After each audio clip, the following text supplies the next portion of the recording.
नमस्कार, मैं हूं कुमार गजेंद्र। जनपद ऑन द स्पॉट में आपका स्वागत है।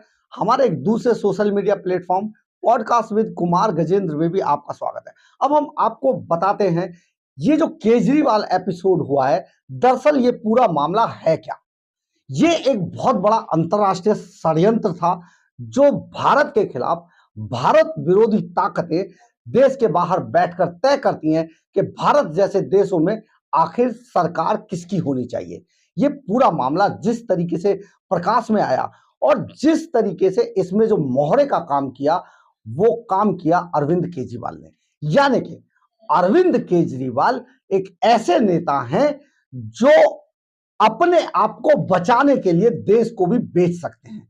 जो अरविंद केजरीवाल बार बार ये दावा करते रहे, लाखों बार ये दावा करते रहे हैं कि वो कट्टर ईमानदार है, कट्टर देशभक्त है, तो ये दोनों ही बातें अब उनकी धुलती चली जा रही हैं, क्योंकि ना तो वो कट्टर ईमानदार हैं और ना ही वो कट्टर देशभक्त है।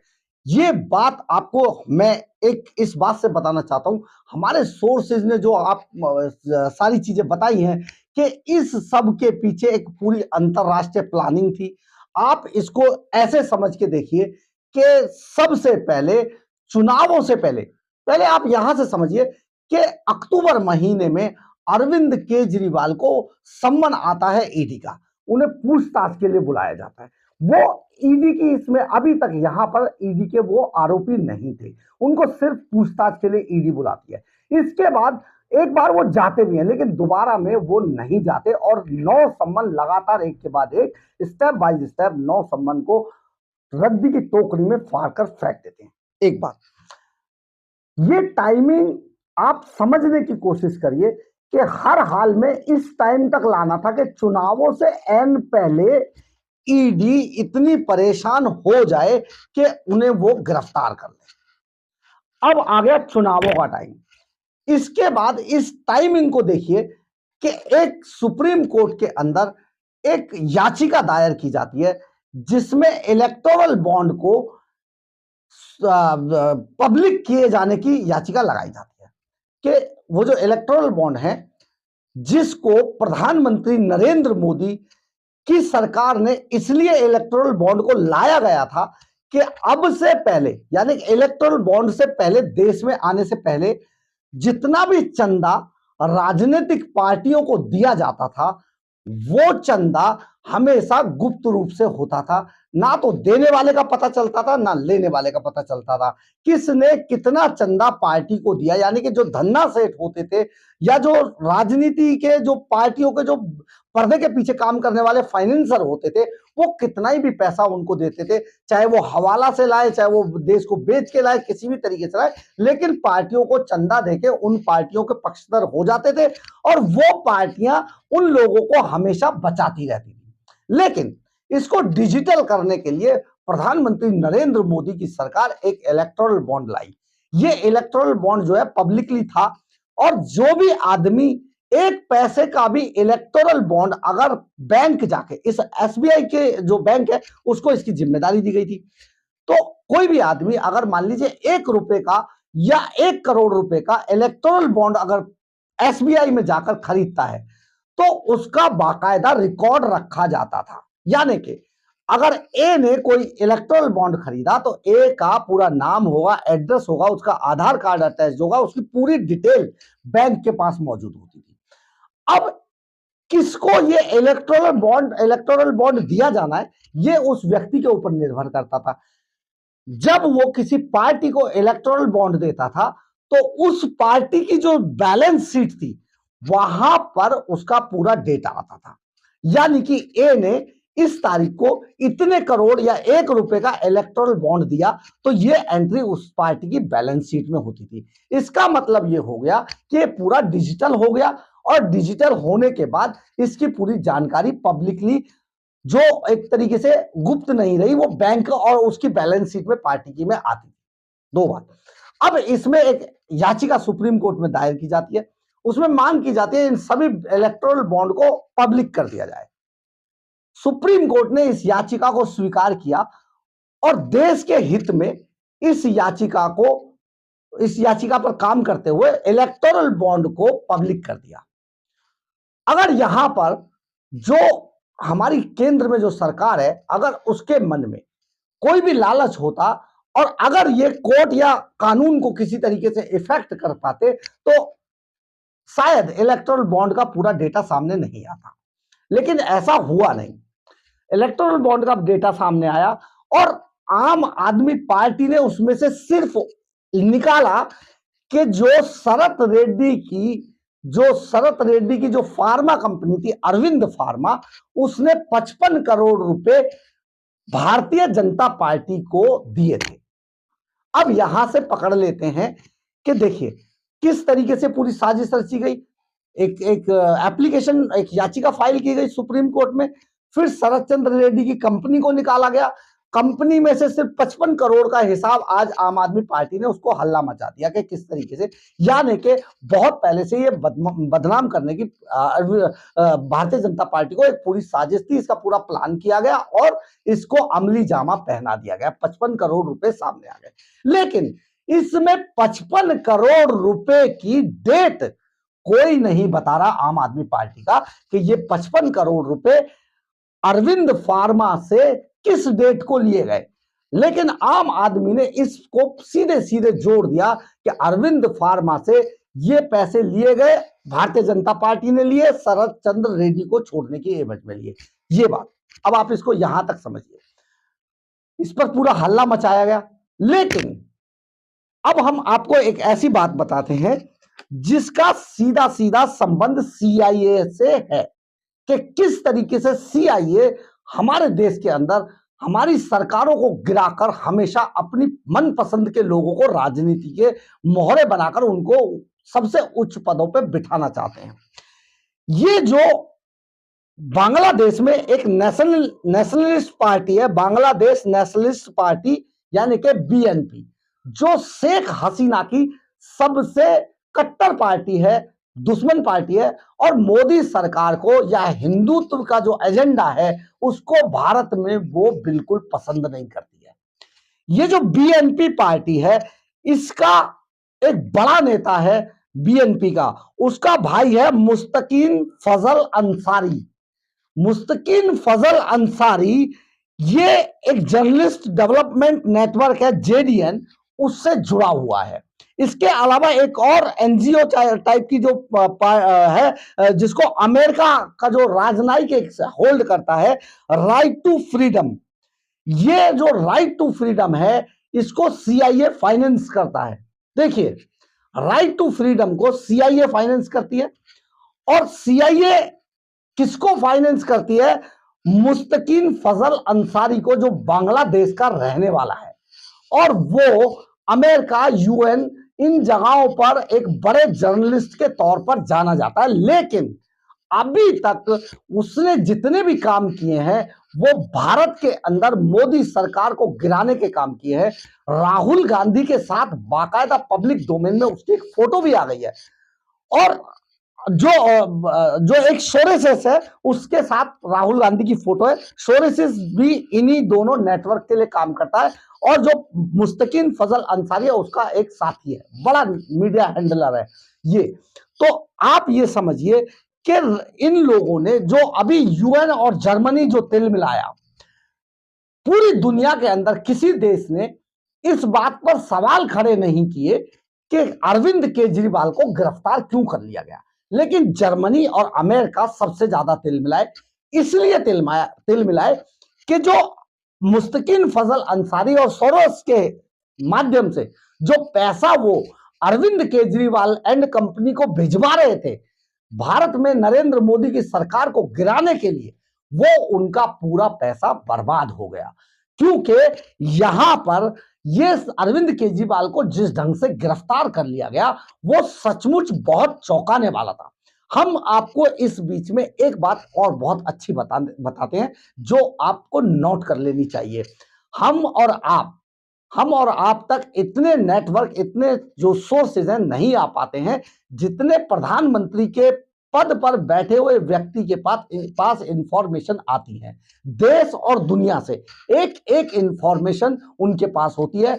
आईबी जो इंटेलिजेंस ब्यूरो है, इसका यही काम है कि आप लोगों के बीच में से इंफॉर्मेशन निकाल कर वो प्रधानमंत्री या जो भी जिम्मेदार व्यक्ति होता है वहां तक पहुंचाया जाता है। एक पूरा नेटवर्क है देश के अंदर।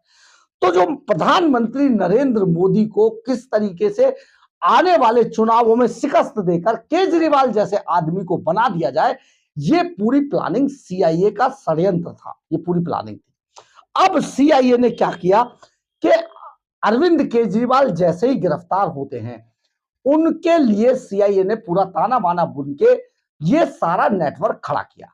आज अगर आप जो रामलीला मैदान के अंदर जो रैली हुई है उसमें अरविंद केजरीवाल की पत्नी सुनीता केजरीवाल ने जो एक लेटर पढ़ा है, फर्जी लेटर अरविंद केजरीवाल का, आप समझिए ईडी के पास एक पेन रखने की भी ईडी इजाजत नहीं देता हिरासत के अंदर। अरविंद केजरीवाल अभी जेल में नहीं गए हैं, ईडी की हिरासत में, तो वहां से लेटर कैसे आएगा? यानी कि अरविंद केजरीवाल ने ये पूरी तैयारी पहले ही, जेल जाने से पहले उन्हें पता था वो जेल जाएंगे, खुफिया एजेंसियां अलर्ट मोड पर है और उनके एक एक बात को पकड़ रही हैं। तो इसीलिए अरविंद केजरीवाल ने पहले ये सारे स्टेप बाय स्टेप पूरे प्लान बना के रखा था। यानी कि सुनीता केजरीवाल को कब क्या करना है, कब क्या करना है, कब किसको क्या करना है, ये पूरी प्लानिंग का एक हिस्सा था। उनको पहले ये आभास था कि वो जो गलत काम कर रहे हैं वो ट्रैप पर है और खुफिया एजेंसियां किसी भी वक्त उनको गिरफ्तार करेंगी। हुआ भी यही, क्योंकि अरविंद केजरीवाल का जैसे ही सीआईए नेटवर्क सामने आया उनको तुरंत जो ईडी थी उसने दबोच लिया। हम आपको ये बात इसलिए भी बता रहे कि अभी जब पीछे 28 तारीख को अरविंद केजरीवाल की पेशी थी तो सीबीआई की एक पूरी टीम कोर्ट के गेट पर खड़ी थी कि अरविंद केजरीवाल को अगर छोड़ा जाएगा तो उन्हें वो सीबीआई गिरफ्तार करके ले जाएगी। इसके अलावा एनआईए भी उनके खिलाफ जांच करेगी और एक मुकदमा दर्ज करने वाली पूरी तैयारी हो चुकी है, ऐसा हमारे सोर्सेज बता रहे हैं। तो हम आपको ये कहना चाहते हैं कि ये केवल मामला यहां पर छोटा सा सिर्फ केजरीवाल की संपत्ति और केजरीवाल के भ्रष्टाचार से जुड़ा हुआ नहीं था। ये पूरा मामला, पूरा ताना बाना अंतरराष्ट्रीय स्तर पर एक देश के खिलाफ साजिश जो की जा रही थी और उसमें सीआईए की जो फंडिंग चल रही थी, वो सारा मामला आप समझिए कि इसी तरीके से तय किया जाना था। इसके अलावा हम आपको एक और बात बताते हैं कि राघव चड्ढा के साथ जैसे ही प्रीति कौर गिल की फोटो आई, जो भारत में खालिस्तान समर्थक है और भारत विरोधी जो नेता है, उसकी जो फोटो थी वो भी सीआईए की करतूत थी, क्योंकि राघव चड्ढा भारतीय जनता पार्टी के संपर्क में है और ये बात अब बहुत क्लियर हो चुकी है, पब्लिक डोमेन में आ चुकी है कि प्रियंका चोपड़ा राघव चड्ढा को बीजेपी में स्टेब्लिश करा रही है। यानी कि आने वाले समय में एक दो दिन के अंदर पंजाब के अंदर सरकार गिराकर राघव चड्ढा को वहां पर मुख्यमंत्री की कमान सौंप दी जाएगी। अब हम आप इससे आगे बढ़ते हैं। कहानी यह है कि अब दिल्ली के अंदर क्या होने वाला है।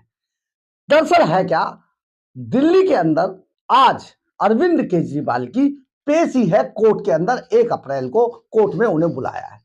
ईडी उनकी जमानत इनकी अब शायद रिमांड अवधि बढ़ाने को ना कहेगी भी तो 1-2 दिन की और मान लीजिए, क्योंकि अगर वो एक हफ्ते की मानेंगे तो 2 दिन की और मिलेगी।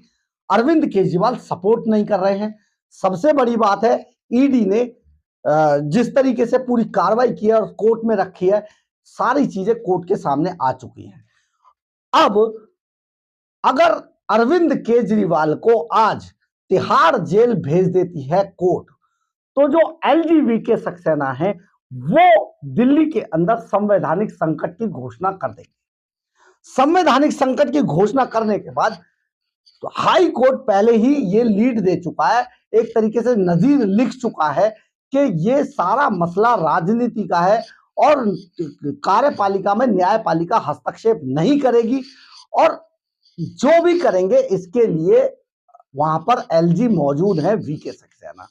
वीके सक्सेना तुरंत ये घोषणा करेंगे आम आदमी पार्टी से, या तो आप अपना नेता बता दीजिए किसको मुख्यमंत्री बनाना है, क्योंकि हम कानून के मुताबिक तिहाड़ जेल में जो कैदी नंबर बन जाएगा रजिस्टर पर, जिसका नाम आ जाएगा, उसको मुख्यमंत्री नहीं मानेंगे।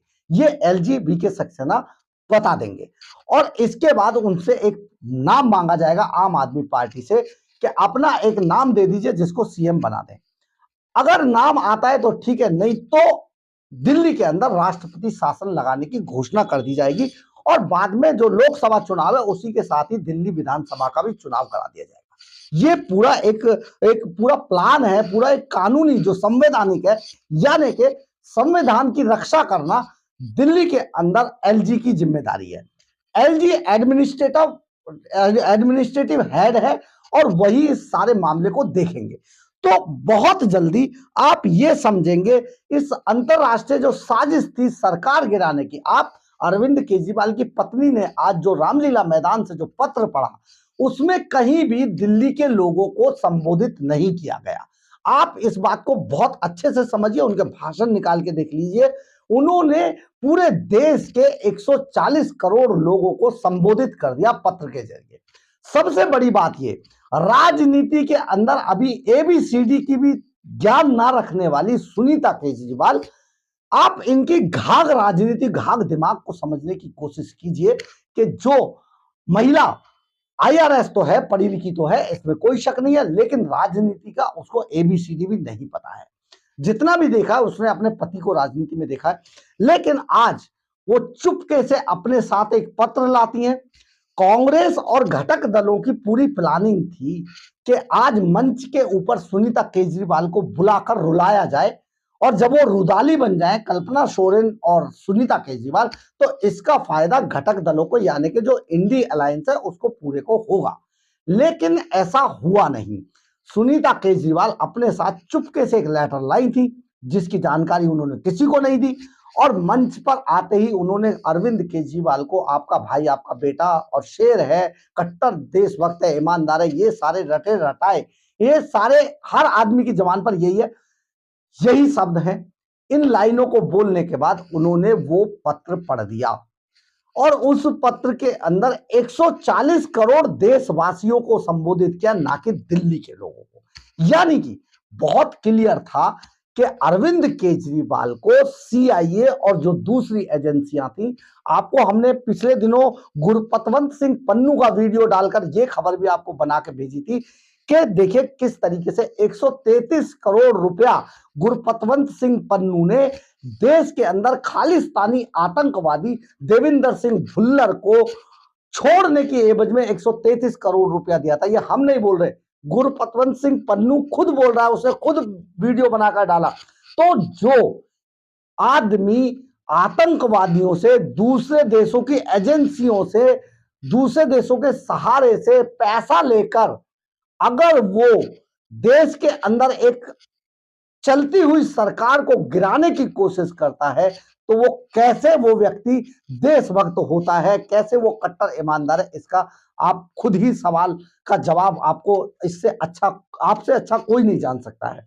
एक और बात, जिस भ्रष्टाचार के बारे में बार बार बोलते हैं, सुप्रीम कोर्ट ने इनके बारे में बिल्कुल क्लियर कहा है कि 133 करोड़ रुपए का मनी ट्रेल उन्हें मिल गया है। सुप्रीम कोर्ट ने कहा है, मैं और आप नहीं कह रहे।